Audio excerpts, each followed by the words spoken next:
आप सभी भाई बहनों का सर्व कल्याण वृक्ष की प्रश्नोत्तर ज्ञान कक्षा में एक बार फिर स्वागत है। आज की चर्चा में एक प्रश्न फ्री शब्द। देखिए हमारी 2-3 बार कुछ वीडियो फ्री के ऊपर एक प्रसारित की गई थी। उसी प्रसारित की गई वीडियो से संबंधित कहो या साधारण स्तर पर देखिए अभी कुछ समय पूर्व भारत के एक सर्वोच्च न्यायालय द्वारा भी इन मुफ्त की रेवड़ियों पर कुछ एक टिप्पणी की गई है। लेकिन हमारा तो देखिए आध्यात्मिक ज्ञानात्मक स्थितियां हैं। हमने कुछ वर्ष पहले भी इस पर कुछ प्रकाश डाला था। देखिए हम सभी चर्चाएं शास्त्र सम्मत स्थितियों को लेकर प्रकृति के 3 गुण तमोगुण रजोगुण सतोगुण के लक्षणों के आधार पे ये सभी स्थितियां मनुष्य को कर्मबद्ध समझ लेनी चाहिए, क्योंकि मनुष्य योनि कर्म प्रधान है। कर्म प्रधान का अभिप्राय देखिए इतना ही है कि आपको में कर्म करने की एक स्वतंत्रता मिली है। और यदि आप इस स्वतंत्रता का दुरुपयोग करते हो तो भी कहीं ना कहीं आपको फिर पीड़ादायक दुखदायक स्थितियों से गुजरना होता है। और यदि आप अपने कृत्य नहीं करते, कर्म नहीं करते, दायित्व नहीं निभाते, अपने कर्तव्यों का पालन नहीं करते, तो कहीं न कहीं आपका हमारा धर्म कमज़ोर होता है। शास्त्र बार-बार कहते हैं कि सत्संग करो। देखिए प्रकृति के तमोगुण, रजोगुण, सतोगुण ये तीनों गुण कुछ ना कुछ लक्षणों पे आधारित हैं। ये अनादि काल से स्वयं भगवान श्री कृष्ण जी ने गीता में यहाँ तक कह दिया कि इन 3 गुणों का ज्ञान गूढ़तम ज्ञान है। और हमारी भी आज तक की जो प्रसारित 5400 वीडियो हैं, वो सभी प्रकृति के 3 गुण और उन 3 गुणों से ही आपके परे 3 शरीर, स्थूल शरीर, सूक्ष्म शरीर, कार्य शरीर बने हैं। आत्मा तो चेतन सत्ता है, ज्ञान स्वरूप है, परमात्मा आनंद स्वरूप सत्ता है। आत्माएँ तो अनंत हैं, लेकिन परमात्मा तो एक ही सत्ता है, सबका है, किसी एक का नहीं। सभी मनुष्यों के लिए, सभी जीवों के लिए। यानी कि ये आत्मा का परमात्मा से एक नित्य संबंध है। आत्मा ज्ञान स्वरूप है, परमात्मा आनंद स्वरूप से। जब-जब आप आत्मस्थ स्थिति में, ज्ञान स्वरूप स्थिति में जितने-जितने अनुपात में स्थित होते हो, उतने-उतने अनुपात में आनंद की झलकें मिलती हैं।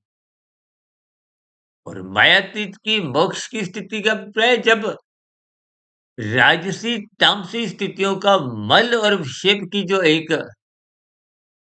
एक निंदक स्थितियाँ हैं, वो हट जाती हैं।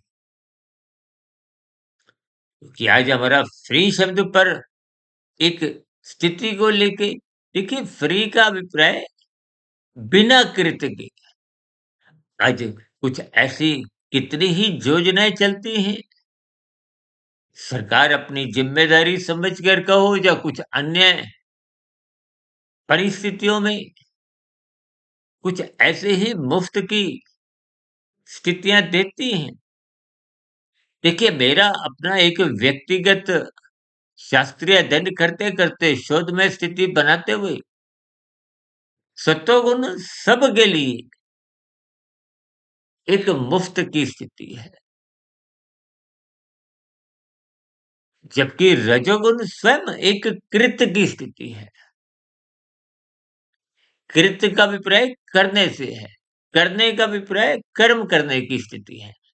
अब कानून भी तो आपको विभिन्न प्रकार की जैसे हम कहते हैं ना बार-बार कि लाल बत्ती पे रुको, हरी बत्ती पे चलो, तो ये एक कृत्य है। राजसी स्थितियों में आपकी हमारी जो आवश्यकताएँ हैं, इच्छाएँ हैं, यानी कि रजोगुण में आपको एक कृत्य करते हुए पदार्थों को खरीदना होता है। ये परमात्मा की एक प्रकृति की एक व्यवस्था है। तो फिर ऐसी स्थितियों में क्योंकि हमने एक बार वीडियो क्षतिपूर्ति सिद्धांत पे भी, ये तो देखिए कर्मफल सिद्धांत निरंतर इन स्थितियों पे प्रकाश डालते हैं। यानी कि आप और हम जैसे हम बार-बार कहते हैं ना आप किसी भंडारे में खाओ, परिवार में खाओ, रिश्तेदार में, ब्याह-शादी में, चाहे ये मुफ्त की सरकारी सुविधाओं का एक लाभ उठाते हुए, ये सब आपका हमारा स्वयं के कर्माशय से ही कम कर दिया जाता है। ये एक प्रकृति की एक व्यवस्था समझिए। यानी कि प्रकृति किसी से कोई भेदभाव नहीं करती। प्रकृति में सतोगुण सबके लिए है। रजोगुण आप और हम खरीदते हैं। खरीदने का अभिप्राय करने से है कि आप क्रिया करते हो। आप और हम देखिए 20, 22, 25 वर्ष भौतिक शिक्षा में लगाते हैं ना, फिर नौकरी या व्यवसाय चलाने की एक बुद्धिमत्ता में जागृत होती है। तो ये सभी स्थितियाँ देखिए कभी-कभी बात ऊपरी स्तर पर एक हल्केपन में बात कभी-कभी समझ नहीं आती। लेकिन शास्त्रीय ज्ञान विज्ञान आप जितना-जितना गूढ़ अर्थों में समझोगे, परमात्मा से प्रीति होगी और संसार से एक ज्ञानपूर्वक वैराग्य होगा। ऐसा नहीं कि आप और हम संसार छोड़ देंगे। संसार में रहते हुए आसक्ति समाप्त हो जाएगी। आज भोग्य विषयों में आपकी बड़ी आसक्ति है। आसक्ति का अभिप्राय भोग दृष्टि है। आप और हम संसारी दृश्यों में ही उलझे हुए हैं, एक दर्शक की भांति। कि शास्त्र बार-बार कहते हैं दृष्टा बनो। दृष्टा का अभिप्राय आत्म स्वरूप स्थिति से है। आत्मा दृष्टा है, परमात्मा परम दृष्टा है। परम सत्ता एक ही होती है। परम शब्द एक सत्ता के लिए आता है। किसी 2, 4, 10, 20, 50, 100 के लिए नहीं। आज धर्म की स्थितियों पर मनुष्य भटकावमय स्थितियों में विभिन्न प्रकार की कुछ उलझनों में देखिए धर्म का अभिप्राय धारण करने की उस वृत्ति से है, उस विचार से है, उस सोच से है, जिसके अंतर्गत आपके इंद्रियों द्वारा सहज ही एक सत्य कर्म होते हैं, जिससे आपका स्वयं का भी हित होता है, परिवार का भी और गली-मोहल्ले में रहने वाले अन्य मनुष्यों का भी। शहर में रहने वाले हो, चाहे देश में रहने वाले हो या विदेशों में रहने वाले और यहाँ तक कि प्रकृति के अन्य जीवों के साथ भी एक संतुलन बना रहता है, बशर्ते आप अपने धर्म का पालन करते, अपने कर्तव्यों को ईमानदारी से प्रसन्नतापूर्वक निभाते हैं। यानी कि आपका हमारा ये जो प्रकृति से जो सजाती है सब क्योंकि आपके मेरे तीनों शरीर, स्थूल शरीर, सूक्ष्म शरीर, कार्य शरीर ये प्रकृति के हैं, माया के हैं, जड़ हैं। चेतन सत्ता आत्मा है, परमात्मा है। आत्मा में परमात्मा का वास है, परमात्मा में आत्मा का वास नहीं है। आत्मा को परमात्मा की सम्मुखता बनानी है, क्योंकि परमात्मा आनंद स्वरूप सत्ता है। देखिए स्थितियाँ बहुत साधारण सी हैं, लेकिन आप और हम संसारी विषयों की आसक्ति में ही खोए रहते हैं।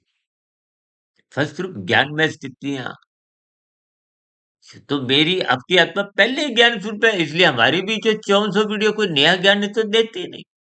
तो यहाँ तक कहते हैं शास्त्र भी कोई नया ज्ञान नहीं देते।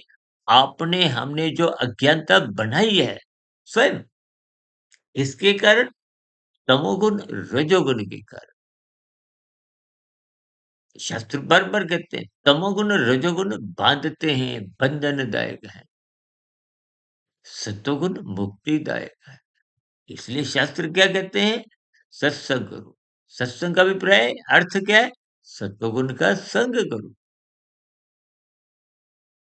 सतोगुण मुफ्त में है। हम तो बार-बार कहते हैं ब्रह्म मुहूर्त में उठो, हमारी तो आज तक की सभी प्रसारित वीडियो ब्रह्म मुहूर्त या उससे पूर्व के समय में ही बनी है, कि पिछले लगभग 33-34 वर्षों से 1 डेढ़ 2 बजे उठने की एक प्रक्रिया से गुजरते हुए एक संस्कार सा बन गया है। आप भी इन सभी स्थितियों को ज्ञानपूर्वक समझें, अपने मनुष्य जीवन के महत्व को समझें। ये परमात्मा का दिया हुआ एक उपहार है। 84 लाख प्रकार की योनियों में केवल आपकी मेरी मनुष्य योनि ही मोक्षदायक है, मुक्तिदायक है, साधना करने का एक अवसर है, कर्म प्रधान है। यानी कि मुफ्त में प्रकृति के किसी भी पदार्थ को यदि आप लेते भी हो, किसी भी रूप में, चाहे सरकारी एक सुविधाओं का लाभ उठाते हुए, कर्माशय आपका हमारा स्वयं का ही कम होता है। स्थितियों की पहचान करें। हो सकता है मेरे समझाने में कुछ कमी रह सकती है, लेकिन इन सभी स्थितियों पर आप चिंतन करें। इन सभी स्थितियों को तर्कपूर्वक समझें, अन्यथा आप और हम संसारी उलझनों में ही अपना, देखिए मुफ्त की स्थितियों में आपका हमारा कोई विकास नहीं हो। तो बार-बार कहते हैं देने की वृत्ति जगाइए, लेने की वृत्तियाँ, ये मुफ्त की स्थितियाँ लेने की ही हैं। हालाँकि छीनने की तो नहीं है, छीनने की वो तामसी स्थिति है, लेकिन लेने की स्थितियाँ ही बनी रहने से छीनने की वृत्तियाँ भी कब जग जाती हैं, क्योंकि रजोगुण का पड़ोसी तमोगुण है और छीनना तमोगुणी वृत्ति है। सहानुभूति, देने की वृत्ति, ये सात्विक स्थितियाँ हैं। पर हम अपने जीवन में सात्विकता बढ़ाएँ, अपने मनुष्य जीवन को सार्थक करने की दिशा की ओर अपने कर्तव्यों का पालन करते हुए योग की स्थिति, जिसकी स्वयं भगवान श्री कृष्ण जी ने एक निष्कामता का ज्ञान उपदेश, कर्म योग, ज्ञान योग, भक्ति योग, योग परमात्मा से जुड़ता है। भोग संसार में राजसी स्थितियों में और कब तमोगुण में गिरा देता है, क्योंकि जब-जब भोगों की आसक्ति होती है, तो फिर कहीं न कहीं कृत में कमजोरी आती है। कृत में कमजोरी आने पे आप और हम व्यसनी बन चुके भोगों के, तो आप और हम फिर छीनते हैं। इस प्रक्रिया को, इस 84 लाख प्रकार की योनियों की, इनका एक क्रम पहचानिए। मनुष्य जीवन के महत्व को समझे। ये नीचे की तामसी योनियाँ हैं, मनुष्य से ऊपर की सात्विक योनियाँ हैं। इन सभी स्थितियों पर विचार करें। फिर भी मेरी कही गई बात कोई अब भी आपको समझ नहीं आई हो, क्योंकि आपका प्रश्न तो मुफ्त की जो स्थितियाँ उस पर था। स्थितियों पर आप विचार करें। चर्चा विशेष को यहीं विराम देते हैं। किसी भाई-बंधु का कोई प्रश्न, सुझाव, कोई किंतु-परंतु की शिकायत हो, उन सभी स्थितियों का स्वागत है। चर्चा विशेष को सुनने के लिए आप सभी भाई-बहनों का बहुत-बहुत धन्यवाद। नमस्कार।